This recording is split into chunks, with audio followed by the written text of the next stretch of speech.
କାନ୍ଦୁଛି ତାକୁ ପଢେଇବା ପାଇଁ ମୁଁ କାନ୍ଦୁଛି ବାପା। ତମେ ବାପା ଏତେ ଜୋରେ କାନ୍ଦୁଛ ତମ ଆଖିରୁ ଟବାଇ ଲୁହ ବହୁନାହିଁ। ଦେଖାଯିବନି ବାପା।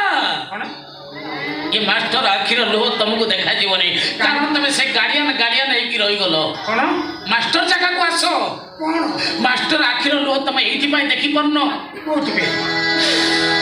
କିଛି ଲୁହ ପିଯାଏ ଆଳେଇର ଶାଢ଼ୀ, କିଛି ଲୁହ ପିଏ ରୂପା ଚଢ଼ି, କିଛି ଲୁହ ପିଯାଏ ଆଳେଇର ଶାଢ଼ୀ, କିଛି ଲୁହ ପିଏ ରୂପା ଚଢ଼ି, ଆଉ କିଛି ଲୁହ ମାନେ ନ ପାଇକି ବାଟ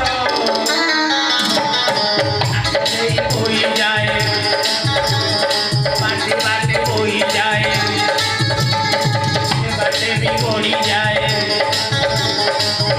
କିଛି ଲୁହ ଲୁଣ ହେଇ ରହିଯାଏ ପଡ଼ି, କିଛି ଲୁହ ପିଯାଏ ଆଳେଇର ଶାଢ଼ୀ, କିଛି ଲୁହ ପିଏ ମୋର ଚଢ଼ି। ତାହେଲେ ତମେ ଏମିତି ଅବସ୍ଥା କରୁଥିଲେ ବିଶ୍ୱାସ କରନ୍ତୁ ବାପା, ଆପଣଙ୍କ ଝିଅ ଯୋଉ ଲେବୁଲର ପଢିଲାଣି ମୋର ତ ପେଣ୍ଟ ଓଦା କରୁଛି ସେ ବି ନିଜେ ଓଦା ହେଇଯାଉଛି। ବିଶ୍ୱାସ କରନ୍ତୁ ଏଇଥର ସେ ମେଟ୍ରିକ ପାସ୍ କରିବ। 5 ଥର ଫେଲ୍ ହେଲା ନା ଏଇଥର ପାସ୍ କରିବ।